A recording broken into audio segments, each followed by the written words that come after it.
আজকের ভিডিওতে আমরা খুঁজে বের করব একটা শহর যেখানে কেউ বেঁচে নেই, কিন্তু রাস্তা এখনো নিখুঁত সোজা। ঘরগুলো সাজানো আর ড্রেনেজ সিস্টেম আধুনিক শহরের মতো। তুমি বিশ্বাস করবে, এটা আজ থেকে ৪,৫০০ বছর আগের। এই শহরটা গড়ে উঠেছিল খ্রিস্টপূর্ব ২৫০০ সালের দিকে সিন্ধু নদীর তীরে। এখানে ছিল হাজার হাজার ইটের ঘর, পাবলিক বাথ, এমনকি ২ তলার ভবনও।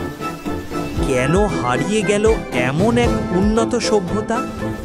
হয়তো ভয়াবহ বন্যা, হয়তো নদীর গতিপথ বদলে যাওয়া। কেউ বলে ভূমিকম্প, কেউ বলে রহস্যময় প্লেগ। ওদের লেখা, ওদের ভাষা এখনো কেউ পড়তে পারেনি। মহেঞ্জোদারো হয়তো হারিয়ে গেছে, কিন্তু ওর নিঃশব্দ ইটগুলো আজও প্রশ্ন করে যে আমরা কি সত্যিই উন্নত হয়েছি। এমন আরও অজানা ইতিহাস জানতে সাবস্ক্রাইব করুন অন্বেষণ।